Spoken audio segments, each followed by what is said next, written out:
Welcome to news talk with BD Sameer. पिछले लगभग एक साल से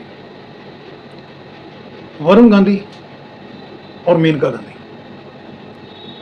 कहाँ पे हैं, क्या कर रहे हैं, राजनीति के अंदर हैं कि राजनीति के बाहर हैं, किस मंच पे कार्य कर रहे हैं, किसी को भी दूर दूर तक कोई अंदाजा इस बारे में नहीं है। आप राजनीति की विडंबना देखिए कि यही जो माँ बेटे की जोड़ी है, यानी मेनका गांधी और वरुण गांधी की, इन्होंने उत्तर प्रदेश के अंदर भारतीय जनता पार्टी के लिए बहुत बेहतर काम किया था। लेकिन आज वही भारतीय जनता पार्टी है जो किनारा किए हुए है माँ बेटे की जोड़ी से। आप देखिए कि 2004 के अंदर Maneka Gandhi along with Varun Gandhi joined Bharatiya Janata party officially 2004 से 21 साल से माँ बेटे की जोड़ी लगातार भारतीय जनता पार्टी के साथ जुड़ी हुई और लगातार वरुण गांधी मेनका गांधी लोकसभा का चुनाव उत्तर प्रदेश से सुल्तानपुर और पीलीभीत से जीत के संसद में पहुंचते हैं। मेनका गांधी कैबिनेट मिनिस्टर बनती हैं। नरेंद्र मोदी गवर्नमेंट के अंदर 2014 में उनको कैबिनेट मिनिस्टर बनाया गया। इसके पहले जब वो जनता दल में थी तो विश्वनाथ प्रताप सिंह की गवर्नमेंट के अंदर भी मिनिस्टर थी और जो अटल बिहारी वाजपेयी साहब की गवर्नमेंट थी उसके अंदर भी मेनका गांधी कैबिनेट मिनिस्टर थी। इतना लंबा पॉलिटिकल करियर, मैं बताना चाहूँगा कि जो मेनका गांधी हैं उनकी पॉलिटिकल जर्नी शुरू हुई थी 1982 के अंदर। 1984 के अंदर पहला जो लोकसभा का चुनाव है वो मेनका गांधी ने लड़ा। मेनका गांधी जो है वो नेहरू गांधी परिवार की डॉटर इन लॉ है। मेनका गांधी की जो मदर इन लॉ थी Mrs Indira Gandhi, prime minister रही हैं जो भारत के, उनके साथ कुछ जो है वो डिफरेंसेस पैदा हुए after the death of Sanjay Gandhi साहब। संजय गांधी जो हैं वो इंदिरा गांधी जी के छोटे बेटे थे, राजीव गांधी जी के छोटे भाई थे और मेनका गांधी जी के हस्बैंड थे। तो संजय गांधी की जो डेथ हुई थी प्लेन क्रैश में, उसके बाद लगातार डिफरेंसेस बढ़ते गए। इंदिरा जी उस वक्त प्राइम मिनिस्टर थी और मेनका गांधी थी और अंततः मेनका गांधी को जो है वो रात में ही प्राइम मिनिस्टर जो हाउस है उसको छोड़ना पड़ा था, उनको मजबूर किया गया। और फिर जब इंदिरा गांधी की असैसिनेशन हुई तो 84 में मेनका गांधी ने बतौर इंडिपेंडेंट चुनाव लड़ा था अपने ब्रदर इन लॉ के अगेंस्ट, यानी राजीव जी के अगेंस्ट पहला चुनाव लड़ा था 84 में और बतौर इंडिपेंडेंट वो चुनाव हारी थी। उसके बाद जनता दल में हो गई, चुनाव जीता, बतौर इंडिपेंडेंट चुनाव जीते और भारतीय जनता पार्टी में भी उन्होंने लगातार लोकसभा का चुनाव जीता। डिफरेंसेस जो हैं वो भारतीय जनता पार्टी के साथ मेनका गांधी और प्रियंका गांधी के जो बढ़ने का जो मुख्य कारण था वो ये था कि मैंने पिछले तमाम वीडियो में आपको पूरी डिटेल में बताया भी है, एक बार फिर से गो थ्रू करते हैं कि जो वरुण गांधी हैं, वरुण गांधी ने जो 2017 का विधानसभा चुनाव हुआ था तो यूपी के अंदर, तो 2017 के चुनाव से पहले ही जो वरुण गांधी और उनकी कोटरी है उन्होंने प्रोजेक्ट करना शुरू कर दिया था वरुण गांधी को as Bharatiya Janata Party chief minister candidate from Uttar Pradesh. और बड़े बड़े जो होर्डिंग हैं, बैनर्स लगाने शुरू कर दिए उत्तर प्रदेश में। और इस बीच जो अमित शाह हैं और प्राइम मिनिस्टर मोदी साहब के जितने टूर और दौरे हुआ करते थे उन दिनों में 2017 में लखनऊ और तमाम उत्तर प्रदेश की दूसरी कॉन्स्टिट्यूंसीज में, वहाँ पे जो बोर्डिंग और होर्डिंग लगाए गए थे उसके अंदर वरुण गांधी का जो कद है वो कहीं ना कहीं पार्टी लाइन से भी बड़ा प्रोजेक्ट करने की कोशिश की। और यही बात जो है वो भारतीय जनता पार्टी का टॉप ब्रास इससे अनॉयड हुआ और 2017 के बाद लगातार कहीं ना कहीं वरुण गांधी को साइडलाइन किया गया भारतीय जनता पार्टी में। और आप देखिए कि 2019 का जो चुनाव हुआ था उस चुनाव के अंदर वरुण गांधी को भी बहुत उम्मीद थी कि वो क्योंकि सेकंड टर्म वो लोकसभा में पहुंचे तो उनको भी उम्मीद थी कि वो कैबिनेट के अंदर कम से कम स्टेट मिनिस्टर बनेंगे। लेकिन वरुण गांधी को भी बर्थ नहीं मिली और मेनका गांधी को भी 2019 में बर्थ नहीं मिली कैबिनेट के अंदर। दूसरा मैं ये बताना चाहूँगा कि कहीं ना कहीं जो आज की भारतीय जनता पार्टी है, जो नरेंद्र मोदी और अमित शाह की भारतीय जनता पार्टी है, वो गांधी सरनेम जो है उससे कहीं ना कहीं वो खफा खफा और जुदा जुदा रहते हैं।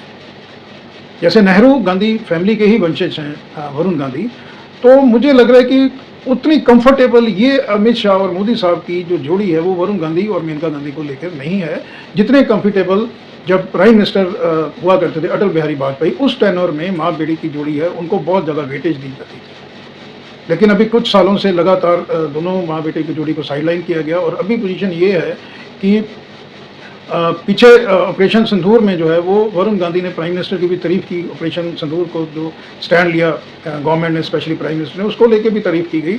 और ये कहीं ना कहीं माना जा रहा था कि उनकी भारतीय जनता पार्टी में वापसी हो सकती है।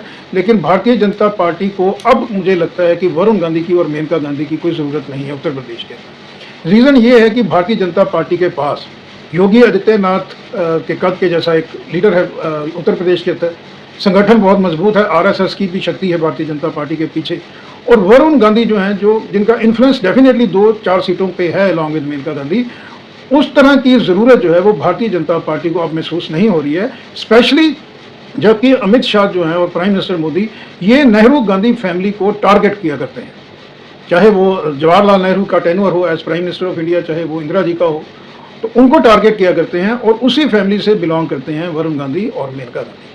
तो मुझे लगता है कि अब जो है वो इतनी दूरियां बढ़ गई हैं वरुण गांधी और मेनका गांधी को लेकर भारतीय जनता पार्टी में, क्योंकि वरुण गांधी ने पीछे कुछ इस तरह के स्टेटमेंट और स्टैंड लिया था जो भारतीय जनता पार्टी की लाइन से अलग था। तो इन सभी चीज़ों को देखते हुए आज के राजनीतिक परिप्रेक्ष्य में ये मुझे लगता है कि लगभग फाइनल है कि वरुण गांधी की वापसी जो है वो नहीं होने जा रही है भारतीय जनता पार्टी में, क्योंकि भारतीय जनता पार्टी को ज़रूरत नहीं है। जहाँ तक मेनका गांधी की बात करते हैं तो मेनका गांधी जो हैं वो जो एज है अब उनके फेवर में नहीं है, उतना एक्टिवली वो पॉलिटिक्स के अंदर अभी वो जो है वो इन्वॉल्व नहीं है। और जहाँ तक वरुण गांधी की बात है तो वरुण गांधी का जो इन्फ्लुएंस है वो नो डाउट सुल्तानपुर में है, और सुल्तानपुर के अलावा भी लगभग 2-3 जो सेगमेंट है पीलीभीत को मिला के वहाँ पे इन्फ्लुएंस ज़रूर है। लेकिन भारतीय जनता पार्टी जिस तरह से, मैं फिर से आपको बताना चाहूँगा कि टारगेट किया करती है नेहरू गांधी फैमिली को, तो वापसी जो है वो वरुण गांधी की संभव नहीं है भारतीय जनता पार्टी में। इसके अलावा पहले ये भी खबरें आ रही थी कि वरुण गांधी जो है मेनका गांधी ने एक किस्म के यस कर दी है, उनकी कुछ अंडरस्टैंडिंग हो गई है सोनिया गांधी के साथ भी। जो पुराने डिफरेंसेस हैं वो दोनों जो फैमिली मेम्बर हैं उसके बीच में ख़त्म हो रहे हैं। और जो राहुल गांधी हैं उनको भी कन्विंस किया है प्रियंका गांधी ने, क्योंकि प्रियंका गांधी वाड्रा जो हैं वो फर्स्ट कज़न हैं वरुण गांधी की और बहुत क्लोज उनकी एसोसिएशन है वरुण गांधी के साथ। तो ये भी माना जा रहा था कि प्रियंका गांधी वाड्रा ने राहुल गांधी को कन्विंस किया है कि वरुण गांधी को भारतीय जनता कांग्रेस के अंदर शामिल किया जाए और उनको एक की रोल और अपॉइंटमेंट उनकी की जाए उत्तर प्रदेश के अंदर। लेकिन ये समीकरण भी बहुत धुंधला लग रहा है। अब बात करते हैं कि माँ बेटे की जोड़ी जो है, ये छन छन के खबरें आ गई हैं कि वरुण गांधी जो है वो बसपा को ज्वाइन कर सकते हैं, यानी बसपा का मायावती जी का जो हाथी है उसकी सवारी कर सकते हैं वरुण गांधी। तो मैं इसके लॉजिक आपको रीज़न बताता हूँ।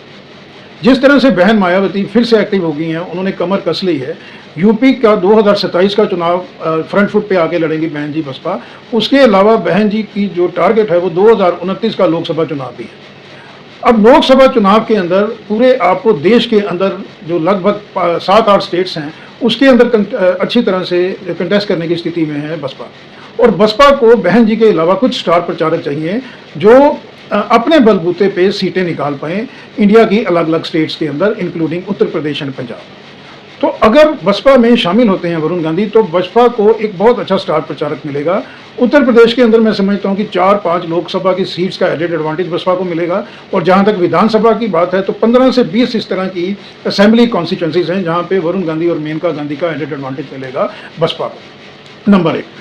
दूसरा ये है कि बसपा जो बहन जी की 2007 वाली आइडियोलॉजी थी सोशल इंजीनियरिंग, उसको लेके आगे बढ़ रही है। 2007 में जो ब्राह्मण समाज था उत्तर प्रदेश में, उन्होंने बहुत ज़्यादा बैकअप किया था बसपा को, बहन जी को। वरुण गांधी जो है वो ब्राह्मण समुदाय से आते हैं, नेहरू गांधी फैमिली से। तो ये जो सोशल इंजीनियरिंग है थ्रू ब्राह्मण समाज, इसमें भी बसपा को फ़ायदा होगा अगर वरुण गांधी उनको ज्वाइन करते हैं। इसके पहले मैंने आपको बताया था कि पंजाब में जो बॉलीवुड के स्टार हैं, बड़े क्रिकेट के बड़े खिलाड़ी हैं, उसमें नवजोत सिंह सिद्धू का नाम शामिल था, हरभजन सिंह, पूरब IPS, कुंवर विजय प्रताप, ये सारे स्टार प्रचारक हैं। उसी लिस्ट में अगर मेनका गांधी, वरुण गांधी का नाम भी ऐड होना हुआ तो निश्चित तौर पे विदाउट एनी डाउट बसपा को बहुत फ़ायदा होगा। विन विन सिचुएशन ही होगी वरुण गांधी अगर शामिल होते हैं बसपा में। अब इसके अलावा जो एक डिसएडवांटेज है, जो पहले डिसएडवांटेज हुआ करता था वरुण गांधी को लेकर स्पेशली, वो ये था कि हिंदुत्व की लाइन के ऊपर वो चलते हैं और कहीं ना कहीं उनको एंटी जो मिनॉरिटी है, स्पेशली जो मुस्लिम समाज है, उसके अगेंस्ट स्टेटमेंट्स होती थी वरुण गांधी की। स्पेशली जब उन्होंने भारतीय जनता पार्टी ज्वाइन करी थी 2004 में, और 2004 से अगर आप देखें तो 2019 तक लगभग 15 साल वरुण गांधी की स्टेटमेंट में ये देखा जाता था कि कहीं ना कहीं वो एंटी मिनॉरिटी, एंटी मुस्लिम।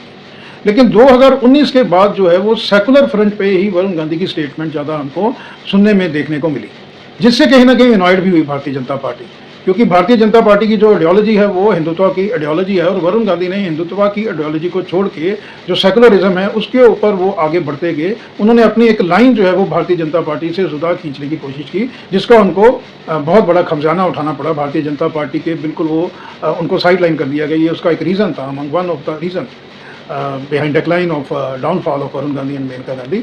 लेकिन जो सेकुलरिज्म की आइडियोलॉजी है, सर्वसमाज की रचना है, वो मेल खाती है बसपा के साथ। इसके अलावा तीसरा, जिस तरह से बेबाकी से अपनी राय रखते हैं आकाश आनंद, यूथ के अंदर उनकी जो फॉलोइंग है और संवाद की शैली जो है वो सीधा स्टीक जो है वो पोटेंशियल पे ऊपर निशाना लगाते हैं, सानते हैं। लगभग उसी तरह की विचारधारा पे, कार्यशैली पे और उसी तरह की साइकोलॉजी जो है, माइंडसेट है, वो कहीं ना कहीं वरुण गांधी का भी है। एग्रेसिव हैं, फ्रंट फुट पे खेलते हैं और जनता के साथ जो संवाद है वो उनका बहुत बेहतर है, कम्युनिकेशन स्किल बहुत बेहतर हैं। और कहीं ना कहीं जो ये यूथ जोड़ी है आकाश आनंद की और वरुण गांधी की, ये बहुत ज़्यादा बेनिफिट देगी आने वाले समय में, आप देखेंगे बसपा को। तो अगर वरुण गांधी टाइमली ज्वाइन करते हैं बसपा को तो 2027 के अंदर कम से कम 15 से 20 विधानसभा की सीटों का एडेड एडवांटेज होगा बसपा को। और बहन जी को बसपा को 2029 के अंदर भी 4 से 5 लोकसभा की कॉन्स्टिट्यूंसीज जो यूपी के अंदर फॉल करती हैं, उसके अलावा दिल्ली के अंदर 2 कॉन्स्टिट्यूंसीज जो है लोकसभा की, और राजस्थान, मध्य प्रदेश और पंजाब में 5 कॉन्स्टिट्यूंसीज ऐसी हैं जहां पे वरुण गांधी, मेनका गांधी इन्फ्लुएंस कर सकती हैं वोटर्स को इन फेवर ऑफ बसपा। तो मोटे तौर पे आप ये समझ के चलिए कि 10 लोकसभा की कॉन्स्टिट्यूंसीज और अगर विधानसभा की 5-6 स्टेट्स की टैली को अकाउंट इकट्ठा किया जाए तो 50 के लगभग विधानसभा की इस तरह की कॉन्स्टिट्यूंसीज हैं, जिसका फायदा होगा, एडिट एडवांटेज मिलेगा बसपा को, बहन मायावती को, if Maneka Gandhi and Varun Gandhi timely join BSP. Thank you, धन्यवाद।